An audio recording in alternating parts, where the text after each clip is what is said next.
Meu nome é Nice e sejam bem-vindos a mais um áudio aqui para o canal. E hoje nós teremos o capítulo 16 e 17 do livro Gêmeas. Espero que vocês estejam gostando do livro. Também quero agradecer a todos que deixam um comentário, que ajudam a compartilhar o canal. O apoio de cada um de vocês significa muito para o crescimento do canal e também me incentivam a continuar esse trabalho, com certeza. Então aqui deixo minha gratidão. Dados os recados, vamos para o capítulo 16.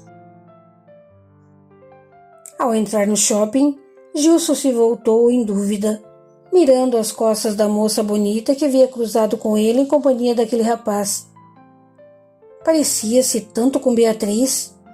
Só os cabelos eram diferentes e o corpo era mais delgado do que o da namorada de seu filho, mas a semelhança era incrível. Uma sombra de desconfiança atravessou a sua mente e o coração deu um salto. Seria possível? Gilson balançou a cabeça de um lado ao outro para afastar aquela ilusão. O encontro com Beatriz e a conversa que tivera com Renato estavam fazendo com que visse coisas. Seu filho namorar Beatriz já era coincidência demais. Encontrar-se com aquela moça ali no Rio de Janeiro, em plena Barra da Tijuca, seria um acaso inimaginável, algo que estaria muito além das possibilidades de um mundo real. Gilson balançou a cabeça e afastou aquele pensamento extraordinário. Precisava comprar gravatas novas e tirar a tarde para fazê-lo, mas não conseguia parar de pensar naquela moça e na espantosa semelhança que possuía com Beatriz. Vira a namorada do filho poucas vezes, porém, aqueles olhos castanhos raiados de verde eram inconfundíveis, e com certeza não haveria outra no mundo com o mesmo olhar.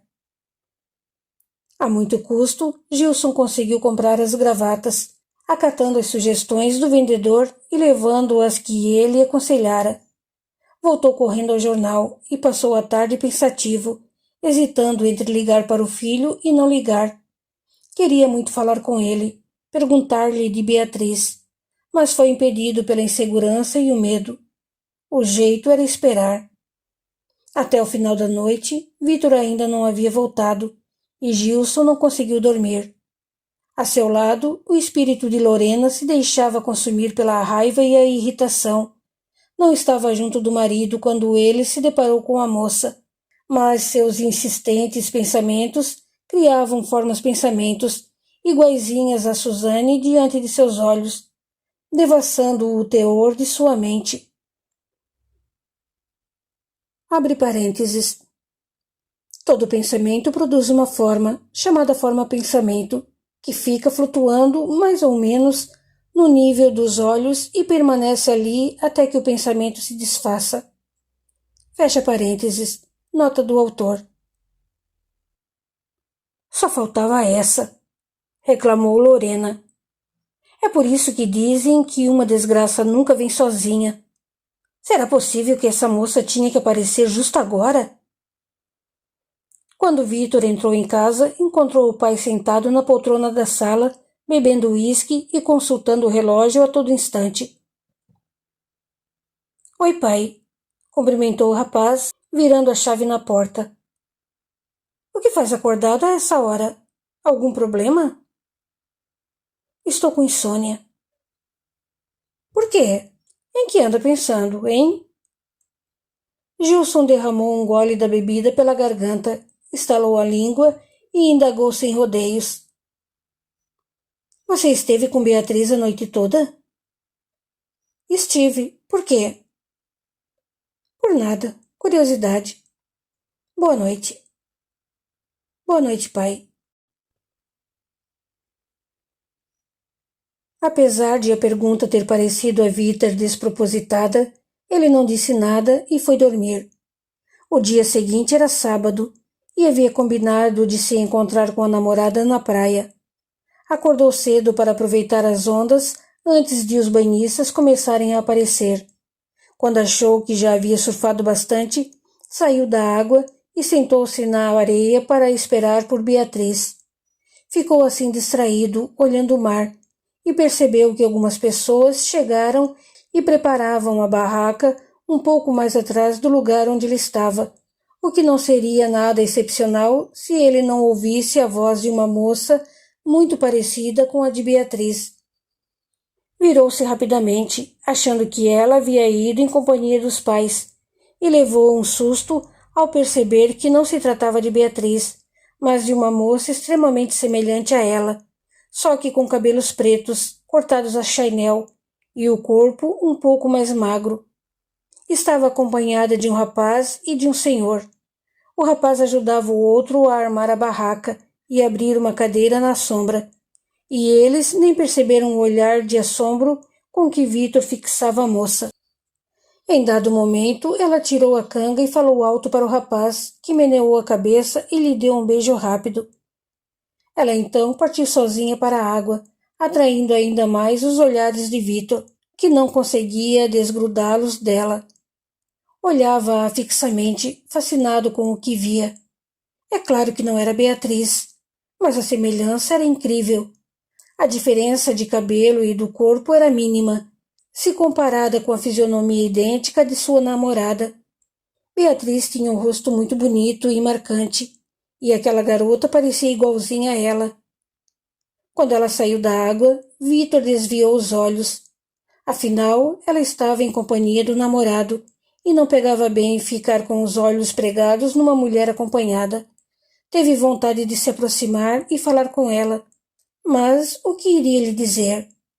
Que ela era igualzinha à namorada dele? Aquilo soaria como uma cantada vulgar. Ela poderia se aborrecer, o namorado ficaria furioso e trataria de tomar satisfações com ele. Não queria ser mal interpretado, nem gostaria que Beatriz confundisse as coisas e acreditasse que ele estava flertando com outra. Mas tinha que lhe mostrar aquela moça. A todo momento verificava o relógio à prova d'água, mas nada de Beatriz aparecer. Pouco depois, a moça e o namorado se levantaram, falaram alguma coisa com o senhor que estava com eles e saíram de mãos dadas, possivelmente para uma caminhada. Vitor fez um muxuxo, desanimado, e olhou em direção à rua, mas Beatriz não aparecia. Ela só chegou cerca de 15 minutos depois e encontrou Vitor em estado de patente agonia. — O que foi que houve? Perguntou ela, entregando a cadeira para ele abrir. — Você nem vai acreditar no que vi, Bia. Uma garota igualzinha a você. — Igualzinha a mim, é? Como é que você sabe? Ficou paquerando? — É lógico que não. Eu ouvi a voz dela e pensei que fosse você. Quando me virei, dei de cara com ela. É incrível, Beatriz. Ela é idêntica a você. Só o cabelo era diferente, mais preto e mais curto. E era um pouco mais magra também. — Está me chamando de gorda? — É claro que não. Você é perfeita. Só que ela tem corpo bem magrinho. — Sei. Mas você pôde reparar no corpinho da outra. Isso porque ficou olhando. — Não é nada disso. É que a menina é idêntica a você. — Mas não sou eu. E não me agrada que o meu namorado fique olhando para outras garotas. — Eu não estava olhando, está bem? Ela só me chamou a atenção porque é muito parecida com você. — Tem certeza? — É claro que tenho, afirmou ele, dando-lhe um beijo prolongado. — Bobinha, não vê que você é a única na minha vida? Beatriz se acalmou diante da sinceridade que fluía de Vitor. Estava sendo ciumenta e sabia disso. Era preciso controlar o ciúme ou acabaria perdendo o namorado. Não queria ser possessiva nem cobrar nada dele, mas a verdade é que era ciumenta, e o fato de outra moça haver-lhe chamado a atenção deixava-a desconfiada e insegura. — Deixe isso para lá, Vitor. Vamos cuidar de nós. — Mas eu queria que você a visse. Ela estava com o namorado, e aquele coroa ali. Vitor apontou na direção onde eles haviam armado a barraca, mas Beatriz não os viu. — Só vejo coroa. — É que eles saíram faz pouco tempo. Vamos esperar que voltem. Aí você vai ver se tenho ou não razão. Beatriz deu de ombros e se sentou com o rosto voltado para o sol, experimentando aquele calor gostoso antes de passar o protetor. O tempo foi passando e nada de Suzane aparecer. Acho que ela não vem, falou Vitor, frustrado. Que pena. Quem? Você marcou com alguém? Não, Bia. É a garota que se parece com você. Ah, esqueça isso. Não vale a pena. Não, você precisa ver. Ela é igualzinha a você. Será possível que agora vou ser ameaçada por um clone? Você está brincando, mas tem uma sósia. Espere até eles voltarem para ver. Enquanto isso, Suzane caminhava pela beira da praia, de mãos dadas com Leandro. Notara o rapaz que a olhara fixamente, mas não dissera nada ao namorado para não despertar o seu ciúme. Leandro, contudo, também havia percebido e comentou ao acaso. Vi aquele cara olhando para você lá atrás. Que cara? O surfista que estava sentado na areia. Não acredito que você não o tenha visto. Eu vi, concordou ela, certa de que não adiantaria fingir. Mas você não ficou com ciúmes, ficou? Não. Fiquei. Ficou ou não ficou? Fiquei. Onde já se viu olhar para você daquele jeito, bem na minha frente. Ele não sabia que você é meu namorado. Duvido que não nos tenha visto chegar juntos. E daí, Leandro? E se ele estava mesmo olhando para mim? Olhar não tira pedaços. Não gosto que paquerem a minha namorada na minha frente. É falta de respeito. Bobagem. Ele não fez nada, ficou só olhando. Ela o abraçou e o beijou, e ele apertou contra si. Você não ficou olhando para ele, ficou? É claro que não. Você sabe que só tenho olhos para você. No momento em que disse aquilo, a imagem de René surgiu em seus pensamentos, e ela sentiu um leve tremor na espinha e um aperto na consciência. Não era bem verdade o que dizia, porque René mexera com ela talvez mais do que Leandro mexia. O surfista que vira olhando-a era bonitinho, mas ela não trocaria Leandro por ele. Envaidecera-se ao notar que chamava a atenção de outros rapazes, mas não que estivesse interessada. Com René, contudo, era diferente. Ele tinha uma beleza selvagem que a deixava vidrada, e ela não tinha certeza se conseguiria evitá-lo por muito tempo. Suzane e Leandro custaram tanto a voltar que Valdo se cansou, juntou suas coisas e foi embora. Acho que o pai da minha sósia cansou de esperar.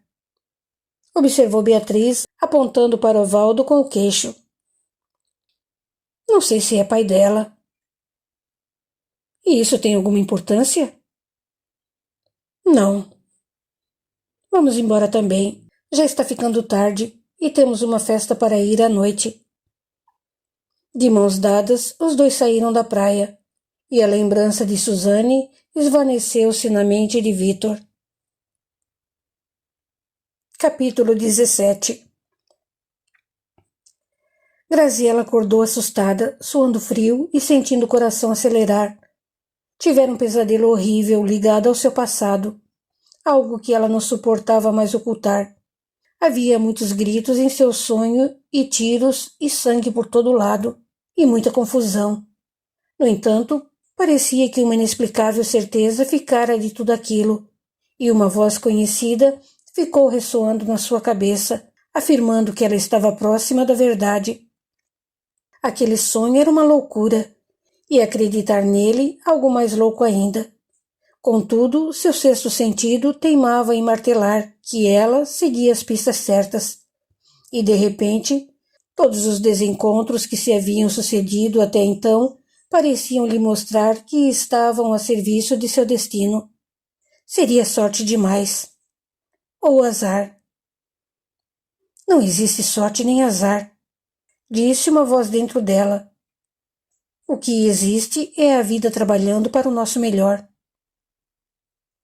Tenho cada pensamento doido, falou ela em voz alta, atribuindo a si mesma aquela voz interior. Não são pensamentos doidos. São verdades que envolvem ligações do passado. Nada na vida acontece por sorte ou acaso. Não há elos presos aleatoriamente na corrente. Cada um está unido àquele que tem que ser o seu próximo e sucede ao que necessariamente há de ser o seu antecessor. Nada está fora do lugar ou foi colocado ali por acaso ou coincidência. Graziela não sabia de onde vinham aquelas palavras, mas julgava estar falando consigo mesma, fazendo ponderações sobre o que estava vivendo. Não entendo de onde vêm essas ideias. Tudo ficou tão distante no tempo e no espaço. Mas não ficou esquecido nem apagado. Os efeitos ainda sobrevivem. Não, seria sorte demais. A sorte vem do merecimento, mas com a ausência dessa compreensão. É um acontecimento inexplicável que aparentemente é obra do acaso, mas que na realidade é fruto de toda uma motivação espiritual, e por isso surpreende, porque o fato não é esperado, embora desejado e merecido. Mas é impossível. Para os vivos, só é impossível o que se extinguiu nesta vida. Se há vida, e essa vida habita este mundo, há possibilidades. E se quem procura, acredita e merece, encontra o que está buscando. Será que mereço? Isso só você é quem poderá dizer. Desfez-se a conexão com o mensageiro daquelas palavras sábias, e Graziela pensou em Aécio. Desde que passara por aquela provação, deixara de acreditar em Deus, anjos e espíritos. Ou pelo menos assim pensava. Só que agora, ouvindo em seu coração aqueles pensamentos que pareciam não lhe pertencer, não tinha mais certeza. Sua mente racional teimava em não acreditar.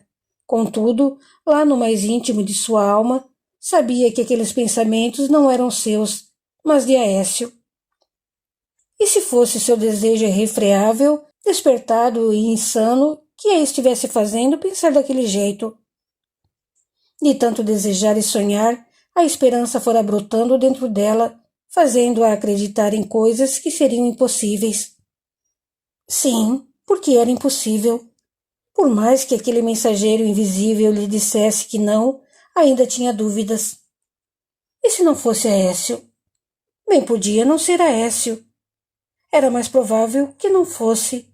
Mais provavelmente que fosse mesmo a sua vontade desesperada que a estivesse fazendo imaginar e criar todas aquelas coisas, aquelas situações espantosas e coincidências mirabolantes.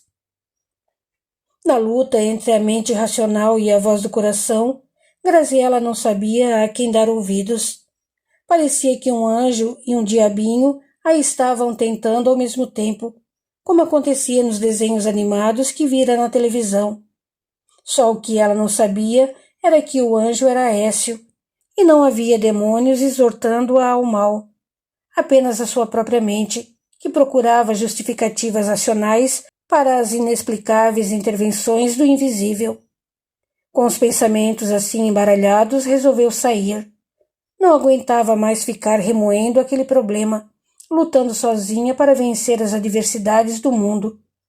Aécio, em vida, não conseguira ajudá-la, e talvez até estivesse tentando auxiliá-la depois de sua morte. Mas isso era algo que ela não podia se certificar. Há muito tempo guardava um segredo terrível, que agora se tornava pesado demais para carregar sozinha. Precisava dividi-lo com alguém. Uma pessoa amiga talvez estivesse em condições de ajudar. Ainda mais se fosse alguém influente e com muitos conhecimentos. A pessoa mais indicada lhe pareceu Amélia. O marido era um funcionário de prestígio e conhecia todo mundo ligado ao poder. Sim, Amélia era, decididamente, a opção mais acertada. Graziela ligou para ela na esperança de poder se encontrar mais tarde. Não foi, contudo, bem-sucedida, porque Laerte havia chegado de Brasília e Amélia não poderia se ausentar. Falar com os dois juntos parecia uma boa ideia, mas Amélia queria desfrutar momentos a sós com o marido, e Graziella não se sentiu à vontade para se oferecer a ir à sua casa ou marcar um encontro com os dois. O jeito era esperar. Assim que desligou, o telefone começou a tocar, e ela ouviu a voz de Carminha do outro lado da linha. — Como vai, Graziella? Tudo bem? — Muito bem. E você? — Bem também. Estive pensando se você não gostaria de jantar comigo hoje. Renato vai chegar tarde e pensei que talvez pudéssemos jantar e ir ao cinema depois. O que você acha? Como não tinha mesmo nenhum programa, Graziella resolveu aceitar. Carminha era uma pessoa agradável e talvez ela precisasse de uma boa distração. Às 8 horas, encontraram-se no restaurante e pediram alguns drinks para esperar a comida. Enquanto bebiam, iam conversando. — Você já se familiarizou bem com o Rio? Começou Carminha. — Creio que sim. A violência ainda me assusta um pouco, mas estou me acostumando. Há lugares piores, com certeza. Deve ser difícil ficar viúva tão jovem, não é? Eu nem sei o que faria sem Renato, ainda mais com os 2 filhos. Você, pelo menos, não tem filhos para criar. Uma sombra de tristeza nuviu a mente de Graziella, que sentiu a garganta apertar, e lágrimas lhe vieram aos olhos. — Sinto muito, desculpou-se Carminha, notando que havia falado o que não devia. Graziella olhou-a com um estranho brilho no olhar. Precisava muito se abrir com alguém, pedir ajuda para si mesma e para levar adiante o seu plano. Subitamente, Carminha lhe pareceu uma ótima escolha para desabafar. Talvez não tivesse a influência política do marido de Amélia, mas tinha bom coração e serviria, ao menos, para ouvi-la e aconselhá-la. — Sabe, Carminha, cometi erros no passado que gostaria de esquecer, mas não posso. Todos nós temos as nossas faltas. É próprio do ser humano. Antes de conhecer a Écio, eu era outra pessoa. Foi ele quem me modificou. Quem é que não muda na vida, não é mesmo? Não falo em mudanças subjetivas, nem de caráter ou temperamento. Refiro-me à mudança real. Como assim? Para começar, eu era pobre e me casei com um homem extremamente rico. Isso não é pecado. Não, não é. Mas a forma como tudo aconteceu, isso sim, foi um pecado muito grande, e é por causa dele que não encontro a paz. Nesse ponto, Carminha se interessou sobremaneira e exortou. — O que aconteceu? Por que não me conta? Foi há muito tempo, 20 anos, exatamente. Graziella fez uma pausa, respirou fundo e prosseguiu. Eu me chamava Severina Dias dos Santos, uma menina pobre e ignorante, perdida lá pelos sertões de Mato Grosso, numa cidadezinha minúscula chamada Barra do Bugres. Ainda não conhecia Écio, mas era casada. Casada? Meu casamento não durou nenhum ano. Logo engravidei, e essa foi a minha desgraça. Nós éramos muito pobres e mal tínhamos o que comer. Eu, de tão magra, mal conseguia sustentar a mim e a barriga, e Roberval se matava na roça para nos garantir algum dinheiro, até que um dia apareceu uma mulher de nome Leocádia, vinda da cidade grande. Procurou hospedagem, alugou uma casinha e começou a vasculhar a cidade, até que deu de cara comigo. Rapidamente se aproximou e se fez passar por minha amiga, dando-me conselhos e fazendo-me pequenos agrados. A vida era difícil e ela veio com uma solução que parecia milagrosa. E se eu entregasse o meu bebê para adoção? Eu ganharia muito dinheiro, a criança seria bem cuidada e teria um futuro melhor nas mãos de gente rica da cidade grande. A princípio eu recusei indignada com aquela proposta infame. Mas depois... A miséria me fez mudar de ideia. Procurei Dona Leocádia e disse que concordava em dar o bebê em troca de dinheiro. Nós precisávamos comer, e a quantia que ela me oferecia me pareceu muito alta. Eu era jovem e acreditava que poderia ter outros filhos. Tudo começou a melhorar desde então. Ela sempre aparecia com doces e punha comida dentro de casa. Roberval desconfiou, mas também era ignorante e ingênuo, e acreditou no que eu disse. Você não contou a seu marido o que pretendia fazer? Indagou Carminha, lutando para conter o pavor e a incredulidade diante do que ouvia. Não. Se contasse, ele não concordaria. Roberval era muito religioso e honesto. Jamais aceitaria uma proposta daquelas. De toda sorte, aceitei. Dona Leocádia era parteira e me fez um exame superficial. Veio notícia. Eu ia ter gêmeos. Pensei que a sorte não estava assim tão ruim. Eu podia vender um dos dois e ainda ficaria com o outro. Mas Dona Leocádia me convenceu a vender os dois. Eu ganharia muito mais dinheiro e não teria preocupações por um bom tempo. Ambiciosa, concordei. Mas quando os bebês nascessem, seu marido ia descobrir tudo. Continuou Carminha, coberta de horror. Você não pensou nisso? Pensei que a visão da dinheirama que ela me prometeu talvez o fizesse mudar de ideia. E fez? Indagou ela maquinalmente, movida por uma curiosidade mórbida e incontrolável. Não. Tudo corria bem, apesar das desconfianças de Roberval, até que os bebês nasceram. Depois de uma longa agonia, Dona Leocádia conseguiu tirá-los com vida. Eu havia perdido muito sangue, estava fraca demais para me levantar e ir olhar as crianças. Eu nem queria vê-las, sentindo uma culpa cortante por vender meus bebês. Mas ficava me confortando, dizendo a mim mesma que eles teriam uma vida melhor e que Roberval e eu, com uma vida mais folgada, poderíamos ter outros filhos no futuro.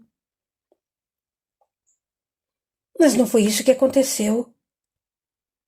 Não. Roberval irrompeu no quarto de repente. Nós não estávamos em nossa casa, mas na casa que Dona Leocádia havia alugado e que servia de consultório. Meu marido entrou nervoso, queria saber o que estava acontecendo. Foi para o berço e viu as crianças. Eram duas meninas lindas, iguaizinhas. Mas eu estava perdendo muito sangue, e Roberval ficou preocupado, sem entender por que Dona Leocádia não me socorria. Foi quando entrou o casal. Ela parou de falar e engoliu um soluço, enxugando os olhos cheios de lágrimas. Nesse ponto, já bastante interessada na história, Carminha estimulou. Continue, Graziela, por favor. Você deve estar me julgando uma criminosa por ter feito o que fiz, não é? Quem sou eu para julgar alguém? Você é muito compreensiva, Carminha, mas eu fui uma criminosa infame. Vendi minhas filhas a um casal elegante de canalhas. Por favor, Graziela, conte o que aconteceu depois. Pediu ela, agora mal conseguindo conter a excitação e o pânico. Tomando fôlego, Graziela prosseguiu.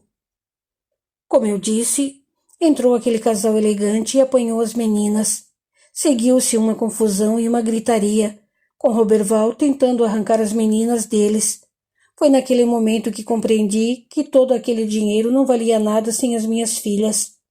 Disse a Dona Leocádia que me havia arrependido e que o trato estava desfeito, mas ela não me deu ouvidos. Falou-me que era impossível desistir. Roberval ficou feito louco. Queria a todo custo tirar as crianças dos braços daquela gente, mas não conseguiu. O homem e a mulher resistiam, e Roberval acabou dizendo que ia chamar a polícia. Foi quando o homem sacou aquela arma e atirou. Graziela escondeu o rosto nas mãos e soluçou, e Carminha, entre perplexa e apavorada, Perguntou com voz trêmula. Ele atirou em seu marido? Sim. Deu-lhe 2 tiros pelas costas e Roberval tombou no chão, morto. O que aconteceu depois eu não consegui compreender muito bem. Estava muito fraca, quase desfalecida no lençol empapado de sangue. O homem ainda virou a arma para mim, mas parece que Dona Leocádia foi quem o impediu de atirar. Eu estava mesmo para morrer. Mas você não morreu. Não, claro. Lembro-me de ter desmaiado e só acordei muito tempo depois no pequeno hospital da cidade. O que aconteceu? Quem salvou você? O menino. Voltava correndo da caça aos tatus, surpreendido pela tempestade quando ouviu os tiros. Ao se aproximar, viu a porta da casa se abrir e se escondeu no mato. Mais tarde, contou que os 3 entraram num carro carregando 2 trouxinhas e sumiram pela estrada enlameada. Ele entrou correndo e ficou chocado com aquela sangueira, mas conseguiu se controlar e chamar a polícia, que me levou para o hospital ainda com vida. Passei 6 dias entre a vida e a morte, e só quando recuperei a consciência foi que pude contar à polícia que as meninas tinham sido roubadas. Mas então já era tarde demais. Elas haviam sumido. Como não fiquei com o dinheiro e Roberval morreu tentando salvá-las, omiti o fato de que as havia vendido. A polícia local alertou as autoridades da capital e das redondezas, mas ninguém conseguiu localizar as crianças. 6 dias era tempo mais do que suficiente para se sumir com 2 bebês. E fui informada de que havia quadrilhas muito bem organizadas que sequestravam crianças para depois vendê-las. Quando finalmente a polícia arquivou o caso, resolvi que não podia mais viver ali. Arrumei uma pequena trouxa e fui embora. Vaguei muito pelo mundo afora, fazendo biscates aqui e ali. Até me deitei com alguns homens por dinheiro. Falou em tom mais baixo e envergonhado. Eu precisava sobreviver. Não precisa se envergonhar, Graziella, comentou Carminha, esforçando-se ao máximo para parecer natural e não revelar o que realmente sentia. Qualquer uma teria feito isso. Não sei, mas eu fiz. Não queria morrer. Ainda tinha esperanças de encontrar minhas meninas. Cheguei ao Recife, onde Aécio morava, e consegui me empregar em sua casa. Ele era uma pessoa muito boa, e quando ficou doente, fui eu quem cuidou dele. Depois nos casamos. Ele me arranjou um novo nome e fez de tudo para encontrar minhas filhas, mas foi inútil. Não havia pistas. Ninguém sabia de nada, nem vira nada. Quando finalmente me convenci de que não mais as acharia, parti para a Europa com ele e lá fiquei até a sua morte. Essa é uma história tocante, Graziella. Estou deveras chocada e comovida. Eu não pensava muito em reencontrar minhas meninas, até que Aécio morreu, e a inquietação foi tomando conta de mim, como se uma voz ficasse me dizendo que eu tinha que voltar. Eu ia para São Paulo, mas deu tudo errado, e vim parar aqui no Rio. E você pretende encontrar suas filhas aqui? Horrorizou-se. Algo me diz que este é o lugar. Mas talvez elas nem estejam mais no Brasil. Estão. Como é que você sabe? Eu sinto. Algo me diz que elas estão por perto e que eu ainda tenho chance de encontrá-las. Isso é loucura. E depois, ainda que fosse possível, você acha que seria mesmo conveniente reencontrá-las agora? Que idade elas teriam hoje? 20 anos. 20 anos? Pense bem. Já estão com a vida formada, provavelmente felizes com seus pais adotivos, sem nem imaginar que são adotadas. Que bem você lhes fará se lhes contar a verdade. Sou a mãe delas. Mas você as vendeu. Será que elas não vão acusá-la por isso? Não vão se revoltar e se voltar contra você? Diante das palavras duras, porém verdadeiras de Carminha, Graziela começou a chorar. Não havia pensado naquela possibilidade. Sempre se imaginava abraçando suas filhas e levando-as para viver com ela, envoltas numa aura de felicidade. Nunca lhe passara pela cabeça que elas podiam estar felizes com outras famílias e até preferissem não saber que tinham uma verdadeira mãe. Tenho que tentar, desabafou entre soluços. Eu me arrependi. Nunca as tive em meus braços, mas sempre as amei. Acha que elas vão acreditar nisso? Tem que acreditar, porque é a verdade. Elas vão lhe dizer que você não tem esse direito. Que direito tem uma mãe que vende suas filhas de dizer que as ama? O choro convulsivo de Graziela trouxe Carminha de volta à razão.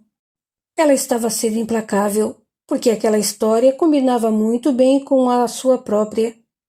A presença da outra a ameaçou, e ela sentiu vontade de fugir correndo dali, ou de ter o poder de fazer Graziela desaparecer no ar. Será que ela era quem pensava que fosse? Tinha que disfarçar. Era imperioso que Graziela não percebesse o mar de dúvidas que sufocava o seu coração. Desculpe-me, Graziela, não quis acusar você nem magoá-la. Você tem todo o direito de procurar suas filhas. Estou tão cansada, Carminha. Nem sei por onde começar. Aécio passou anos tentando localizá-las e não conseguiu. Mas agora, não sei. Algo me diz que estou perto de encontrá-las. Carminha gelou, mas conseguiu se conter e replicou. Como pode ter essa certeza? Tudo aconteceu há tanto tempo. Algo dentro de mim me diz que vou conseguir. Eu sinto isso. É uma sensação tão forte que penso que vou ver minhas filhas a qualquer momento, as duas, juntas.